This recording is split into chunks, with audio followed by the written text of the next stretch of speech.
అధికారంలోకి వచ్చిన కాంగ్రెస్ పార్టీ 2 సంవత్సరాల్లో ప్రజలని వంచన, ద్రోహం, మోసం తప్ప ఇంకేమీ లేదు. ఇచ్చినటువంటి 420 హామీలు కానీ, 6 గ్యారంటీలు కానీ దేన్ని అమలు చేసే ప్రయత్నం చేయకుండా ప్రజల్ని అన్ని చేసినామని దౌర్జన్యంగా దబాయించి చెప్పేటటువంటి తప్ప ఇంకేమీ లేదు.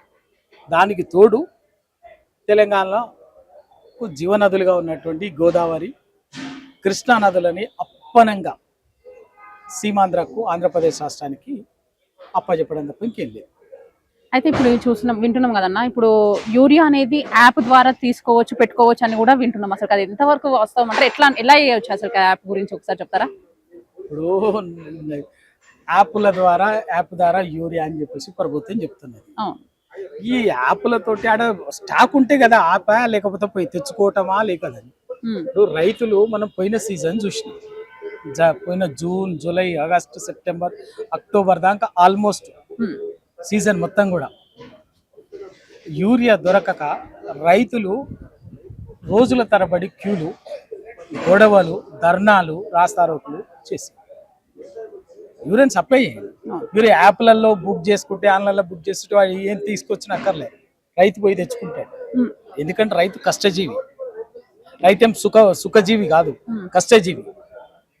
కష్టజీవి కాబట్టి రైతు అయ్యిండు. తన చెమట వచ్చి పంట పండించి అన్నం పెట్టేటటువంటి అన్నదాత. ఆ ఎరువుని మీరు ఇక్కడ ఉంది అని చెప్పేసి చెప్తే మండల కేంద్రాల్లో యూరియా ఎరువు కేంద్రాలు ఉంటాయి, విక్రయ కేంద్రాలు ఉంటాయి. ఆ కేంద్రాలలో వాళ్ళకి అవసరం ఏ టైంనైనా పోయి తెచ్చుకునేటట్టుగా అందుబాటులో పెడితే చాలు. యాప్లలో బుక్ చేసుకోవడం, యాప్లలో తెచ్చుకోవడం, స్టాకే లేకుండా యాప్లలో ఉంటేంది, యాప్ లేకపోతేంది, దాంతో ఏం సమస్య? జాతిగా రైతులు ఉసురు పోసుకోకుండా యూరియాని అందుబాటులో పెట్టండి. అంటే చాలా మందికి రైతులకు కూడా అసలు మాకు యాప్ అంటేనే తెలియదు, మేము ఎలా చేసుకోవాలని కూడా వాళ్ళకు కూడా తెలియదు కదా. రైతులకు అసలు చదువుకొని వాళ్ళు చాలా మంది ఉంటారు, వాళ్ళకి యాప్ నుంచి ఎలా బుక్ చేసుకోవాలని కూడా క్వశ్చన్ మార్క్ అనేది ఉంటుంది. మరి వాళ్ళు ఎలా చేసుకోవాలంటుంటున్నారు ప్రభుత్వం? కాంగ్రెస్ చేసేది అది, ప్రజలని గందరగోళం చేసి, యాక్టివిటీ చేసి, కన్ఫ్యూజ్ చేసి, మాయ చేయటం, మోసం చేయటం తప్ప చేసే పని చెయ్యరు. చేయాల్సిన పని చేయకుండా యాప్లో కావాలని అడిగిందా, యాప్లో బుక్ చేసుకోవడం అడిగిందా ఎవడన్నా? చెప్పలే కదా, ఏ రైతు అడగలే కదా, ఏ రైతుకు అవసరం కూడా లేదు.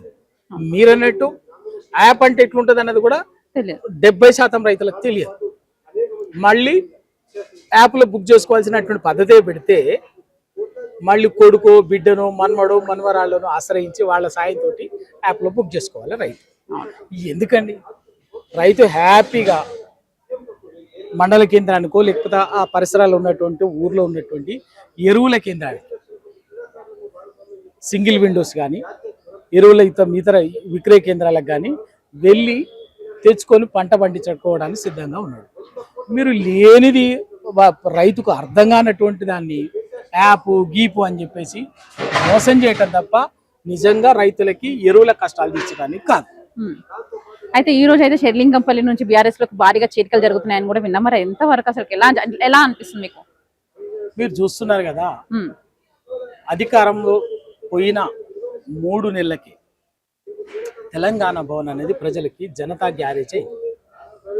అంటే కష్టం వచ్చినటువంటి వాళ్ళకి, దుఃఖం వచ్చినటువంటి వాళ్ళకి, ఏదైనా ఇబ్బంది వచ్చినటువంటి వాళ్ళకు ఎక్కడ చెప్పుకోవాలో అంటే హైదరాబాద్లో మనకు తెలంగాణ భవన్, టీఆర్ఎస్ పార్టీ దిక్కు, టీఆర్ఎస్ పార్టీ శ్రీరామ రక్ష, కేసీఆర్ మనకు రక్షణ కవచం అనేటువంటిది ప్రజలకు వచ్చి ఇక్కడ ఒక జనతా గ్యారేజ్ లాగా ఆ రోజు నుంచి ఎప్పుడు కూడా నిరంతరం ఒక అధికార పార్టీకి మించి సందోహంతో ఉన్నది తెలంగాణ భవన్, టీఆర్ఎస్ పార్టీ. అందుకే ఇవాళ బ్రహ్మాండంగా జనరల్గా చేరికలు ఏ పార్టీలో ఉంటాయి, అధికార పార్టీ వైపు పరుగులు తీస్తుంటారు. కానీ వాళ్ళ టీఆర్ఎస్ పార్టీలో ఒక్క హైదరాబాదే కాదు, రాష్ట్రంలోని నలుమూలల నుంచి టీఆర్ఎస్ పార్టీలో తండోపతండాలుగా చేరుతున్నారు. ఎందుకు అంటే పొరపాటు జరిగి టీఆర్ఎస్ పార్టీకి అధికారం పోయింది. కానీ ఎప్పటికైనా తెలంగాణ సమాజానికి, తెలంగాణ హక్కులకి రక్షణ కవచం శ్రీరామ రక్ష టీఆర్ఎస్ పార్టీ, కేసీఆర్ గారు అనేది ప్రజలకు అర్థమైపోయింది. కాబట్టి ఇక్కడ మెల్లగా అవకాశాలను బట్టి అందరికి ఇక్కడికి వచ్చి చేరికలు ఉంటుంది. ఇవాళ ఉదయం కొంత కొల్లాపూర్ వాళ్ళు చేరిండ్రు. మధ్యాహ్నం ఇప్పుడు సాయంత్రం హైదరాబాద్ షేర్లింగం నియోజకవర్గానికి సంబంధించినటువంటి వాళ్ళు నిరంతరం ఎవరో ఒకరు చేరుతూనే ఉన్నారు. ఉమ్. అయితే కవితక్క గురించి అయితే మనం విన్నాం. మన శాసన మండలిలో అయితే కవితక్క గారు చాలా ఎమోషనల్ గా ఇవ్వడం చూసాము. అయితే ఈ శాసన మండలి తర్వాత కూడా కవితక్క కొత్త పార్టీ పెట్టే అవకాశం ఉందని కూడా వార్తలు వినిపిస్తున్నాయి. ఒకవేళ కొత్త పార్టీ పెడితే బీఆర్ఎస్ కి ఏమన్నా ఎలా ఉంటుంది బీఆర్ఎస్ పరిస్థితి? ఇప్పుడు ఈ దేశంలో ఈ రాజ్యాంగం అందరికీ అవకాశం కల్పించు. ఎవరైనా ఒక పార్టీని ఏర్పాటు చేసే అవకాశం ఉంది. ఎవరైనా పార్టీని ఏర్పాటు చేసి తమ ఎజెండాని తమ మేనిఫెస్టోని ప్రజలకు విడమర్చి చెప్పుకొని దాని తగ్గట్టుగా పార్టీ నడిపించే హక్కుని అవకాశాన్ని మన భారత రాజ్యాంగం కల్పించింది. కవిత గారు కూడా రాజకీయ పార్టీ పెట్టుకొని తప్పనిసరిగా ఆమె తన రాజకీయ ఎజెండాని ప్రజల ముందు పెట్టి బలోపేతం చేసుకుంటాం. దానివల్ల టీఆర్ఎస్ పార్టీకి వచ్చినటువంటి ఇబ్బంది ఏమీ లేదు. టీఆర్ఎస్ పార్టీకి వచ్చినటువంటి ఇబ్బంది ఏమీ లేదు. మీరు చూస్తున్నాం కదా, టీఆర్ఎస్ పార్టీ అనేది ఇంకింత చాలామంది రేవంత్ రెడ్డి గారితో సహా వాళ్ళ రెండు జాతీయ పార్టీలు, అటు బీజేపీ కానీ కాంగ్రెస్ పార్టీ కానీ, వాళ్ళ తెలంగాణలో టీఆర్ఎస్ పార్టీ అనేది లేకుండా ఉంటేనే మనం రాజకీయంగా మనుగడ సాధించగలుగుతాం అన్నటువంటి కుట్రలు కుతంత్రాలతోటి పన్నాగంతో టీఆర్ఎస్ పార్టీని రాజకీయంగా భూస్థాపితం చేయాలని ఎన్ని విధాలుగా ప్రయత్నాలు చేయాలని చేసింది. కానీ టీఆర్ఎస్ పార్టీ అనేది ఒక ఉద్యమ పార్టీ. తెలంగాణ ప్రజలకు శ్రీరామరక్షలాగా ఉండేటువంటి, తెలంగాణ హక్కుల కోసం నిలబడి ఒక స్వీయ అస్తిత్వం కోసం నిలబడినటువంటి పార్టీ కాబట్టి తప్పనిసరిగా ఈ పార్టీకి ఏ డోకా లేదు. ఎన్ని పార్టీలు వచ్చినా కూడా, ఎవరు ఏ విధంగా వచ్చినా కూడా టీఆర్ఎస్ పార్టీ తెలంగాణకి ఇది ఒక బలమైన ఒక శత్రు దుర్బుద్ధ్యం లాంటి కోట లాంటి తెలంగాణ సమాజాన్ని. అన్న నమస్తే అన్న. నమస్తే అన్న, ఈ రోజు కాంగ్రెస్ నుంచి బీఆర్ఎస్ లోకి చేరినారు, మరి ఎలా అనిపిస్తుంది అన్న? చాలా సంతోషంగా ఉంది. ఒక వాస్తవంగా చాలా హ్యాపీగా ఉంది. అంటే ఎందుకని అసలుకి కాంగ్రెస్ నుంచి బీఆర్ఎస్ లోకి చేరడానికి ముఖ్య ఉద్దేశం ఏంది అసలుకి? కాంగ్రెస్ ప్రభుత్వము చెప్పడం తప్ప చేసేటువంటి పనులు అయితే ఏమి లేవు. ఉట్టి హామీలు చేసింది తప్ప చేసింది ఏం లేదు. అయినా కానీ మేము కాంగ్రెస్ ప్రభుత్వం వెంటనే ఉన్నాం. మొన్న ఎన్నికలు రావడం జరిగింది. ఎన్నికలు వస్తే అక్కడ ఉన్నటువంటి మంత్రివర్యులు నాకు కాకుండా వేరే వాళ్ళకి టికెట్ ఇచ్చి నన్ను ఓడగొట్టడానికి ప్రయత్నం చేశారు. నేను ఇండిపెండెంట్ చేసిన, అక్కడ ఉన్నటువంటి ప్రజలు నన్ను ఆదరించారు. మళ్ళీ నేను గెలిచిన తర్వాత నాకు గౌరవం లేని దగ్గర మనం పనిచేయడం మంచిది కదని చెప్పేసి వాళ్ళు ఎవరైనా ఉండని, వాళ్ళు మంత్రి కాకపోతే ఇంకెవరైనా ఉండని, కానీ గౌరవం లేని చోట మనం ఉండొద్దని చెప్పేసి నిర్ణయించుకొని మరి ఈనాడు గౌరవం ఉన్న పార్టీ మరి బీఆర్ఎస్ పార్టీ మరియు మాజీ శాసనసభ్యులు బీరం హర్షవర్ధన్ రెడ్డి అని చెప్పేసి గమనించుకొని నేను ఈరోజు ఆ నిర్ణయం తీసుకొని మరి బీఆర్ఎస్ పార్టీలోకి జాయిన్ కావడం జరిగింది. కొల్లాపూర్ నియోజకవర్గంలో ఎలా ఉందన్న అసలుకి? కొల్లాపూర్ నియోజకవర్గంలో పూర్తి స్థాయిలో రేపు రాబోయేటువంటి ఎంపీటీసీ జెడ్పీసీ ఎన్నికలు కానీ మున్సిపాలిటీ ఎన్నికలు కానీ మరి 100% బీఆర్ఎస్ ప్రభంజనం అయితే బాగానే ఉంటుంది. ఎక్కువ సీట్లే గెలుస్తారు. అంటే అక్కడ పరిపాలన ఎలా ఉంది అంటున్నాను అసలుకి? పరిపాలన మొత్తం కూడా ఏమి లేదు, మాటలు తప్ప పరిపాలన అయితే ఏమి లేదు. అందుకనే ప్రజలు మొత్తం తిరస్కరిస్తూ ఉన్నారు కాంగ్రెస్ పార్టీని. మళ్ళీ ఉడక రాబోయేది బీఆర్ఎస్ పార్టీ.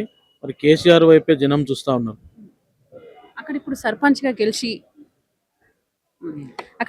గెలిచారు కదా, మీకు ఎలా అనిపిస్తుంది అసలు? చాలా సంతోషంగా ఉంది.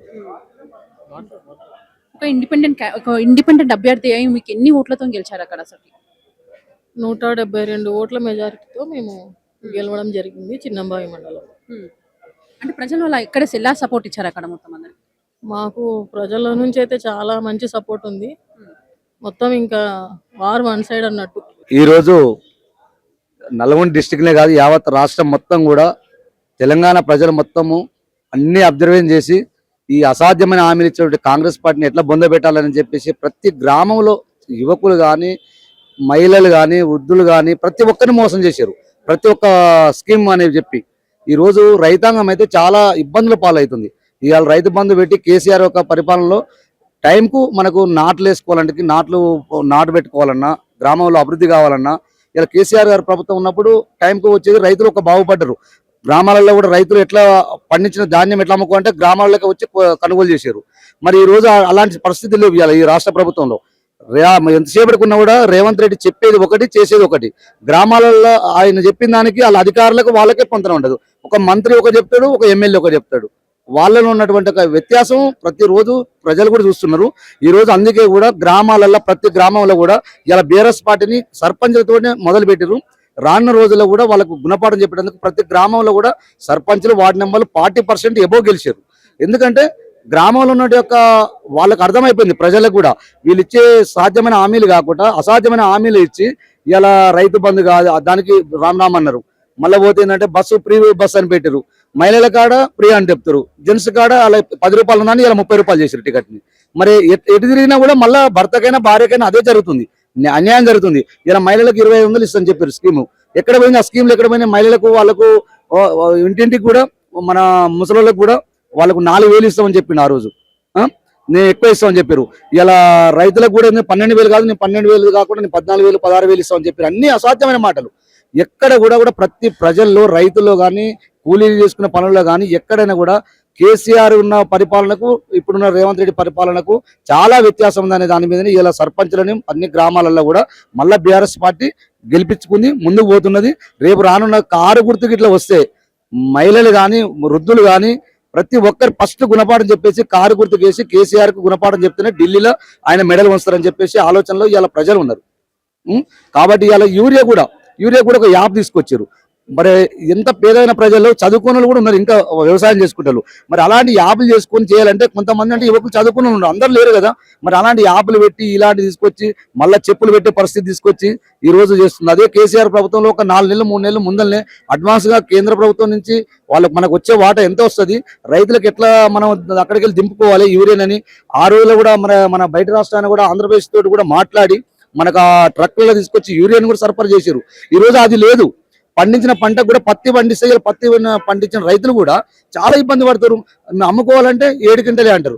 అరే మన పండేది 7 క్వింటలు 10 క్వింటలు 12 క్వింటలు వంతుని మీరు ఒక రైతాంగం చేస్తే మీకు తెలుస్తుంది. కాబట్టి మీరు అందరూ కూడా ఆలోచించాలి. తప్పకుండా కూడా రానున్న రోజుల్లో కేసీఆర్ ప్రభుత్వం వస్తుంది, మళ్ళీ మీకు గుణపాఠం చెప్పక తప్పదని చెప్పేసి ప్రజలలో అందరూ అనుకుంటున్నారు. నేను సర్పంచ్గా మా ప్రజల దీవెనలతో గెలవడం జరిగింది. ఈరోజు నేను అంత చిన్న వయసులో ఒక 427 పైచీలకు మెజార్టీతో గెలవడం జరిగింది. నన్ను మా గ్రామ ప్రజలు ఒక నమ్మకంతో గ్రామాన్ని అభివృద్ధి ముందుండి చేస్తారని ఒక నమ్మకంతో నా గ్రామ ప్రజలను గెలిపించారు మేడం. ప్రజల్లో ఇప్పుడు అధికారం పార్టీని కాకుండా బీఆర్ఎస్ ని గెలిపించుకోవడం గల ఉద్దేశం ఏంటి అసలు? అంటే ప్రజలు కాంగ్రెస్ గవర్నమెంట్ మీద బాగా వ్యతిరేకత పుట్టింది మేడం. ఎందుకంటే 200 ఉన్న పింఛను 2,500 చేసిన కేసీఆర్. అంటే జనాలకు కూడా విరక్తి పుట్టింది. కేసీఆర్ గతంలో ఏ విధంగా పాలన ఉంది, ఇప్పుడు కాంగ్రెస్ గవర్నమెంట్ పాలన ఉంది, వాళ్ళు ప్రజలు గుర్తించారు మేడం. కేసీఆర్ గారి పనులు చూస్తే అవుపడుతున్నాయి మేడం. ఇప్పుడు కాంగ్రెస్ గవర్నమెంట్ కలిసి దాదాపు 2.5 ఏళ్ళు అవుతుంది, ఎక్కడ ఏది అవుపడతలేదు. కేసీఆర్ చేసిన అభివృద్ధి పనులే అవుపడుతున్నాయి తప్ప శిలాఫలకాలు తప్ప ఇప్పటి వరకు కొత్తగా ఏమన్నా ఉన్నాయంటే ఏం లేవు మేడం. మేము లైవ్ లో సర్పంచ్ గెలిచి చూస్తున్నాం కదా, కేసీఆర్ చేసిన పనులు తప్ప ఇప్పటి వరకు 2.5 ఏళ్ళు గ్రామంలో సర్పంచ్ లేరు కదా. మరి ఏమన్నా అభివృద్ధి పనులు చేసినావా? స్పెషల్ ఆఫీసర్లను పెట్టి ఏమన్నా ఒక చిన్న పనులను చేసి పెట్టినవా? ఏం లేదు. కేసీఆర్ చేసిన అభివృద్ధి పనులే మన నియోజకవర్గంలో మా ఎమ్మెల్యే గారి సహకారంతో అవసరం ఉంటే సార్ ఎమ్మెల్యే గారి సొంత డబ్బుతో కూడా గ్రామాల్లో మేము అభివృద్ధి చేసుకున్నాం మేడం. అంటే ఇప్పుడు మీరు సర్పంచ్గా గెలిచారు కదా, మా ప్రజలకు ఏం చేయబోతున్నారు సార్? ఖచ్చితంగా వాళ్ళకి ఇచ్చిన హామీలన్నీ నెరవేరుస్తాం మేడం. ప్రజలకు ఏమేమి నేను హామీలు ఇచ్చానో వాళ్ళకి ఖచ్చితంగా ఇచ్చిన హామీలు నెరవేరుస్తాం. మా ప్రజలకు నేను 24 గంటలు అందుబాటులో ఉంటాను మేడం. వాళ్ళకి సమస్యకు ఏ సమస్య వచ్చినా వాళ్ళ సమస్యను నా సొంత సమస్యగా వాళ్ళ సమస్య నా సమస్య అనుకొని నేను వాళ్ళకి అందుబాటులో ఉంటాను మేడం. అన్న, మీ ఎమ్మెల్యేతో మీ సహకారం ఎలా ఉందన్న? చాలా మంచి క్వశ్చన్ అడిగారు మేడం. నిజమైన నాయకుడు మా ఎమ్మెల్యే పల్లారాజేశ్వర రెడ్డి సార్. ఎందుకంటే తన సొంత నీలిమ హాస్పిటల్ మేడం నియోజకవర్గంలో ఏ గ్రామం అయినా సరే సొంత డబ్బుతోని జస్ట్ ఒక ఆధార్ కార్డు చూపిస్తే ఉచిత వైద్యం అందిస్తున్నాడు ఎమ్మెల్యే గారు. నిజం చెప్పాలంటే మా ఎమ్మెల్యే గారు మరొక దేవుడు మా నియోజకవర్గానికి. సొంత డబ్బుతో మేడం ఇప్పటి వరకు చూడండి ఏ నియోజకవర్గంలో ఎక్కడైనా చేస్తున్నారని మా నియోజకవర్గంలో మేడం జస్ట్ ఒక ఆధార్ కార్డు పెడితే చాలు. ఎంత పెద్ద సర్జరీ అయినా సరే, ఎంత పెద్ద ట్రీట్మెంట్ అయినా సరే, ₹1 డబ్బు ఖర్చు లేకుండా ఉచిత వైద్యం, ఎక్స్రే కావచ్చు, మెడిసిన్ కావచ్చు, ఎంత ఎమర్జెన్సీ కేసు అయినా కూడా మేడం ఇప్పటి వరకు ₹1 కూడా తీసుకోవాలి మేడం. నిజంగా మా జనగామ నియోజకవర్గ ప్రజల అదృష్టం మేము భావిస్తున్నాం. ఎందుకంటే మన నియోజకవర్గంలో జనగామ శాసనసభ్యులు డాక్టర్ పల్లారాజేశ్వర రెడ్డి సార్ నిజం ఒక దేవుడు నేను చెప్పాలంటే మేడం. ఎందుకంటే ఇంత అసలు వాస్తవం చెప్తాను మేడం, ఒక కాలు దెబ్బ తాకితే గవర్నమెంట్ హాస్పిటల్ ప్రైవేట్ పోతే మినిమం 3,000 అవుతుంది మేడం. అలాంటి సర్జరీలు మేడం లక్షలైనా కూడా ఉచిత వైద్యం అందిస్తుంది మేడం. అంతకన్నా గొప్ప మనసు ఉన్న మా నాయకుడు దొరకడం మా అదృష్టమే భావిస్తున్నాం. నిజంగా పల్లారాజేశ్వర రెడ్డి మాకు దేవుడే. అలాంటి నాయకుడు దొరకడం మేము అదృష్టంగా భావిస్తున్నాం మేడం. మళ్ళా వచ్చే ఎన్నికల్లో మా సార్ని ఖచ్చితంగా 1,00,000 మెజార్టీతో గెలిపించి ఖచ్చితంగా మేము మాటిస్తున్నాం. 1,00,000 మెజార్టీతో ఈజీగా గెలుస్తారు మేడం మా ఎమ్మెల్యే గారు. అంత మంచి నాయకుడు మా పల్లారాజేశ్వర రెడ్డి సార్. అన్న మీ కొల్లాపూర్ కాన్స్టిట్యున్సీ ఎలా ఉందన్న ప్రస్తుతం ఇప్పుడు? ఇంకా ఎలా ఉందంటే ఇంకా ప్రస్తుతం పరిస్థితి ఏంటంటే ఇంకా పాడిచే పరి కూడా నమ్మి ఎక్కేద్దున పోతుంది తెచ్చుకున్నట్టు ఉంది. పాడిచే పరి కూడా నమ్మి ఎక్కేద్దున పోతుంది తెచ్చుకున్నట్లుంది. అంతే అంతే. జూపల్లి కూర్చున్నా మా సొంత ఊరు. 25 ఏళ్ళ మంత్రిగా ఉండబట్టి దేవాలయం దూర గదిలో తెరిచేసుకుని పందులు గాడిదలు అన్ని పోతున్నాయి. సిగ్గు లేకుండా ఓట్లు వేస్తున్నారు జనాలు. బాధ అదే మాకు. అది చూసుకున్నా కూడా పోయినసారి హర్షవర్ధన్ రెడ్డి ఎమ్మెల్యే ఉన్నప్పుడు కాంపౌండ్ వాళ్ళకి 20 లక్షలు శాంక్షన్ చేపిస్తే దాన్ని కూడా కట్టనైపోయారు. డెవలప్మెంట్ కూడా కట్టనైపోయారు. అసలు అంత పనికి వాళ్ళ ముండా కొడుకులు ఉన్నాడు. దాని గురించి అనుకున్నాం వేస్ట్ మేము. అంటే ఇప్పుడు మీరు అధికారం పార్టీ నుంచి అందరు ఇప్పుడు ఈ రోజు అయితే ప్రతిపక్ష పార్టీలోకి జాయిన్ కావాలని అందరు చూస్తున్నారు. ఎందుకు అసలు? ఇంకా తెలుస్తలేదా మీకు ఎందుకనేది? తెలుస్తలేదా? 2 సంవత్సరాలు తెలుస్తుంది కదా. కాదమ్మా, ఇప్పుడు అన్నీ చెప్పిరి, 6 గ్యారంటీలు చెప్పిరి, 420 హామీలు ఇచ్చిరి. ఏది చేసింది చెప్పు?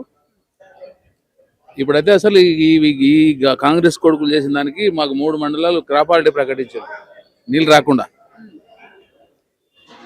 పానగల్లు, ఈపనగల్లో, చిన్నంబాయి 3 మండలాలు క్రాప్ హాలిడే ప్రకటించారు. ఎందుకంటే కేవలం వీళ్ళే కారణం. మా జిల్లా వాడే ముఖ్యమంత్రి, ఆయనే కారణం దానికి. పక్కా సమస్యనే లేదు. సర్పంచ్ ఎన్నికలలో ఎలా ఉంది బీఆర్ఎస్ పరిస్థితి? ఎలా ఉంది అసలు? బ్రహ్మాండంగా ఉందమ్మా. అదే పార్టీ సింబల్ ఉంటే ఇంకా కాంగ్రెస్ వాళ్ళు ఇంకపోదు. సమస్యనే లేదు. పార్టీ సింబల్ ఉంటే ఇంకా వాళ్ళు దొరకపోదు ఎవరు. మాకు 6 మాకు 70 వాళ్ళకి 30. ఇప్పుడు వచ్చే స్థానిక సంస్థలలో అంటే జెడ్పీటీసీ కానీ ఎంపీటీసీ కానీ ఎలా ఉండబోతుంది మీ పరిస్థితి అక్కడ బీఆర్ఎస్ పరిస్థితి? బ్రహ్మాండంగా ఉంటుంది. సమస్యనే లేదు. సమస్యనే లేదు. పార్టీ సింబల్ ఉంటే సమస్యనే లేదు. కేసీఆర్ ముఖ్యమంత్రి కావాలని కోరుకుంటున్నారు. అనవసరంగా మేము తప్పు చేసినామని రైతులు బాధపడుతున్నారు. పాడిచ్చే బరి కూడా నమ్మి ఎక్కే దున్నపోతుంది తెచ్చుకున్నామని రైతులు అట్లా బాధపడుతున్నారు. వాస్తవం ఇది. రైతులే కాదమ్మా, ఎవరు బాగుంటారు చెప్పు? ఎంప్లాయీ బాగున్నాడా? రిటైర్డ్ ఎంప్లాయీ బాగున్నాడా? మహిళలు బాగుండారా? రిక్షావాడు బాగున్నాడా? ఎవరు బాగున్నారు చెప్పు? ఒకటి ఉచిత బస్ అని చెప్తారు. 20 రూపాయలకు వచ్చి 40 రూపాయలు మొగలు చేసి ఆడవాళ్ళు ఊకే పంపిస్తున్నారు. అంతా అన్నీ ఉంది. మావేనా డబల్ చేసినారు, మేమేనా ఊకే పంపిస్తున్నారు. ఏం చేయాలి? ఇప్పుడు రైతులలో ఎవరు ఎక్కడ చూసినా కానీ యూరియా పరిస్థితి, యూరియా గురించే మాట్లాడుతున్నాం. మరి యూరియా ఎట్లా ఉంది అక్కడ? సరే యూరియా పని అమ్మ ఒక్కటి షాపులో లేదు, యాప్లో దొరుకుతుందా? అది షాపులోనే లేదు యూరియా, యాప్లో ఎట్టుకు వెళ్ళొస్తుంది. ఇప్పుడు మనం ఒక్కటి ఏంటంటే బుక్ చేసుకోమంటారు. బుక్ చేస్తే ఎట్లుంటుంది? ఇప్పుడు మనం సిలిండర్ బుక్ చేసుకుంటాం, టైంకి రాకపోతే వాడు మళ్ళీ 15 రోజులకు అంటాడు. ఇదంతే ఇదంతే. సో షాపులో లేని యాప్లో ఎట్టుకు వెళ్ళొస్తుంది అమ్మా. పెడితే కదా ఆడ వాళ్ళ శాతగానే ఇవన్నీ చెప్పలేకనే ఏమేమో చేస్తున్నారు. అడిగేతో గొంతు నొక్కి మైక్ స్పీకర్ సిగ్గు కాకుండా చెప్తున్నాడు, నేను మైక్ ఇచ్చేయలేదు, ఎదురు మాట్లాడతాను. మేమేం చెప్పాలి? చిన్న గ్రామస్థాయి కార్యకర్త నాటితే కూడా చెప్తారు కాంగ్రెస్ పని అయిపోయిందని. ఇప్పుడు మంత్రి కదా, మీ మంత్రి అక్కడ ఉన్నాక కూడా మీరు ఎందుకు తనని అడగలేకపోతున్నారా? మీరు అడిగడికి యాసిడ్కి వచ్చిందమ్మా. 20 సంవత్సరాలైంది. దేవాలయం చూస్తే మీకు అర్థమవుతుంది. ఎవరితో నా ఫోటో ఉందా? సిగ్గు అవుతుంది చెప్పుకోనికే. తిరుమల స్వామి దేవాలయం ఇప్పిపెట్టిండు, దాన్ని చేయలేక. పోయినసారి ఈయనను పట్టుకొని మన హర్షవర్ధన్ రెడ్డి ఎమ్మెల్యేని పట్టుకొని 25 లక్షలు పెట్టి కాంపౌండ్ వాళ్ళు తెస్తే దాన్ని కూడా కట్టనిపోయారు. అరే మీరన్నా కట్టి తీసుకోండి, తీసుకోపోయారు.